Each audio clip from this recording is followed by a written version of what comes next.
দাপুটে পারফরম্যান্সে জামশেদপুর বধ লিগ তালিকার 2 নম্বরে উঠে এলো মোহনবাগান।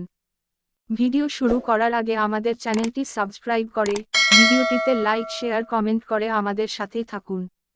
ওড়িশা এফসির বিরুদ্ধে গত ম্যাচে লড়াই করেও জয় আসেনি, তবে এবার ঘরের মাঠ যুবভারতী ক্রীড়াঙ্গনে ঘুরে দাঁড়ালো মোহনবাগান। ধারে ভারে জামশেদপুর এফসি একেবারে হেলাফেলা করার মতো দল নয়, তবে তাতে কি, সবুজ মেরুন বাহিনী ফর্মে থাকলে তাদের আটকে রাখা খুব কঠিন। সেটা চোখে আঙুল দিয়ে দেখিয়ে দিল আন্তোনিও লোপেজ হাবাসের দল। দিমিত্রি পেত্রাতস, জেসন কামিন্স ও আর্মান্দো সাদিকুর গোলে বিপক্ষের বিরুদ্ধে 3-0 গোলে জিতে চলতি আইএসএলের লিগ টেবিলের 2 নম্বরে চলে গেল মোহনবাগান। বিপক্ষ একের পর এক আক্রমণ করলেও লাভ হলো না, কারণ চিমাচুকুর দল যে বারবার ফাইনাল থার্ডে এসে আটকে যাচ্ছিল। সৌজন্যে আনোয়ার আলী শুভাশিস বোসদের দুরন্ত ডিফেন্স। মোহনবাগানে নিজের দ্বিতীয় ইনিংসকে ভুলতে পারবেন না জনি কাউকো।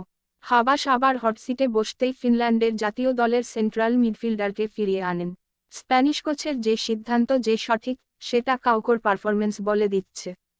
প্রতি ম্যাচেই দাপট দেখাচ্ছেন সবুজ মেরুনের কামব্যাক কিং। লিড থাকলেও বিপক্ষ বারবার ফিরে আসার চেষ্টা করছিল। ঠিক তখনই অহেতুক হলুদ কার্ড দেখলেন দীপক টাংরি। বিপক্ষের এলসিনহোকে রাফ ট্যাকেল করেন দীপক। কার্ড দেখতেই হাবাস আর ঝুঁকি নিলেন না, বদলি হিসেবে অনিরুদ্ধ থাপাকে মাঠে নামিয়ে দেন। ফল এসেছিল হাতে নাতে। 68 মিনিটে ফের এগিয়ে গেল মোহনবাগান। এবার গোলদাতা জেসন কামিন্স।